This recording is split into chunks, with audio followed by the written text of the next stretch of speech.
Hi there, I'm David McBride from the Digital Analytics Association Board of Directors, and I'm super excited about OneConference this year because Melinda Byerley is going to be there. And she is the founder and CEO of Fiddlehead, which is a digital marketing intelligence agency. Hi, Melinda. Hi, David. Nice to see you. Great to see you. And thank you for your willingness to be on a panel at OneConference on privacy and ethics in data and analytics. I can't wait. It's going to be great. So you're part of a task force, a privacy and ethics task force. And I'd love for you to share with the audience, what is the task force focused on? Well, thank you for asking. We were originally commissioned to help the DAA improve its own privacy and ethics, the way it practiced those things. And then our scope has started to expand. And our mission for the task force is to, and I will quote from our mission statement, to identify, research, and advance the top data privacy and ethics issues through community participation and thought leadership in order to support data analytics practitioners with information clarity and best practices. That's a lot because vision and mission statements usually are. But as a committee, we believe that it starts with the DAA leading by example with its own behavior and how it manages its own data. But beyond that, our goal is really to figure out how to best support the membership in terms of and helping them be successful in their jobs. That's awesome. So in your work on the Privacy and Ethics Task Force, what have you found to be most interesting? Are there any interesting findings that you'd care to share? Sure. And we're very excited. Very soon, prior to OneConference, we'll be releasing the results of our first ever privacy and ethics in data survey from last year. Sadly, it was a bit before ChatGPT, so I think some things have evolved since then, but what we learned was pretty meaningful. But overall, I would say it's been fascinating to watch how people's attention to this issue has changed.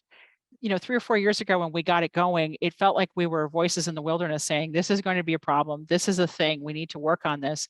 And as the years have gone on, we have been proven right. And to where the board itself has said that this is important and this is something that we want to put more attention to. So that's been gratifying and rewarding to see the ship turn, if you will, and see the attention be paid to something that I think is so important and that the committee thinks is important. In terms of our survey itself, we've got some really interesting things. First of all, the membership believes that the DA has a big opportunity in front of us to be both a source of information as well as to help establish some standards and benchmarks for data privacy and ethics. As I said, is a significant change from a few years ago where most of the focus was on data, technology, and all of the things we use to process data. But it's not just for the DAA members. So, for example, 2/3 of DAA members believe that their membership will be more valuable with support and training in privacy and ethics. But when we ask non-members, because we all exist in a community that's much bigger than ourselves, the non-members also said that data privacy and ethics standards, benchmarks, certifications, and all other kinds of ways would be interesting for them and help them consider to whether or not to be part of the organization itself. And it blows my mind that the large enterprises are not filling this gap. Almost 60% of our respondents work at companies with more than 250 people, which is where you would expect there to be lots and lots of training and certification and things like that, but it's not available, which represents a big opportunity for the DAA. And at the same time, there's need for it because almost half the people responding said their personal ethics were in conflict with their professional ethics, which is a very unpleasant place to be. And so the DA has a unique role and a responsibility because we are closest to the data to have an impact on the future. DAA is comprised of its membership, and so we, as when we talk about the DAA, It's us. The manifestation of that is all of us taking a stand and speaking up. And part of that speaking up is to show up at OneConference, and you will be on a panel there. What can you share with us that you expect that panel discussion will consist of? Well, I'm excited to be joined by the other 3 members of the committee as it stands right now, Mark Redfern, Courtney Fenstermaker, and of course, Corey Underwood. One of our values as a team is transparency, and we wanted to make ourselves available to the community in person, in public, for people to ask us questions about the work of the committee, to hear about the work we've done, And hey, I'm going to admit we have an agenda, which is we want help. It's time. We need everybody's help to do the things that are in front of us. And we're hoping that those people who are interested and want to be part of this committee will raise their hands after they hear about the work that the group has done, because there's lots of stuff to do. We have a good time. The people that have been working on this have been working on it for years. So our turnover as a committee is pretty low. We have a lot of laughs. You wouldn't think that ethics and privacy generate a lot of laughs, but they do. And we're having a good time, and we feel like we're making progress, and that's gratifying. Awesome.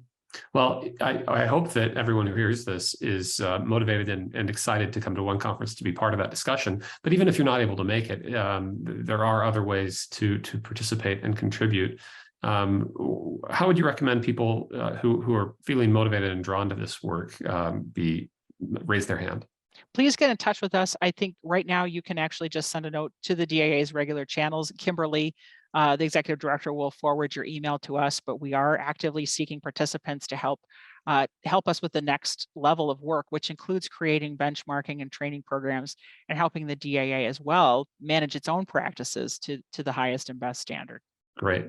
So email info@digitalanalyticsassociation.org. Thank you for knowing that off the top of your head, David. Okay, last question. What else is catching your attention these days? Anything that you're focused on and excited about that people can expect you to be eager to talk about at OneConference? Well, of course. So even though I have a podcast that's all about the history of Silicon Valley, I have turned my attention to the future of marketing analytics and marketing due to the rise of AI. I started a Substack to learn in public, because I don't think anybody who thinks that they know what's going to happen is telling the truth. I think nobody knows what's going to happen. So I wanted to learn in public and share that knowledge with people. So I'd love to talk about AI. I think it will be the biggest thing to happen to marketing since the personal computer. I want to influence its role in our lives as analysts and as marketers and as human beings. I want to help companies be disciplined about their adoption of the technology. So I'm happy to talk, especially if you're doing real world practical applications, come and talk to me. But if you want to talk about culture and effectiveness too, how do we get executives to actually listen to what we say and more importantly, take action on the advice we give them? I love to talk about cultural stuff. And you can always talk to me about playing bridge, because I just started playing a couple of years ago and I'm obsessed. So if you play bridge, we can talk about that too. Awesome. Love it. Where would people find your podcast and your Substack? The Substack is simply melindabyerley.substack.com. It's also called it's called Let's Get Real, because that was what my clients asked of me, was to get real about AI. So if you search my name and Let's Get Real, you'll find it. Podcast is called Staying Alive in Tech, just like the song. And it's really an oral history of Silicon Valley. So you can find that at stayingaliventech.com. Love it.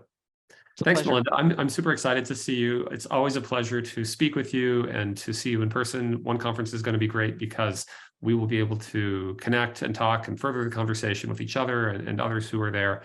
It's going to be a great event, and I'm looking forward to being there with you.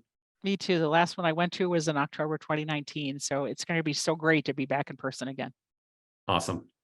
Well, thank you everyone for watching. I'm David McBride, here with Melinda Byerley, CEO and founder of Fiddlehead and co-chair of the Digital Analytics Association Privacy and Ethics Task Force. We will see you at OneConference.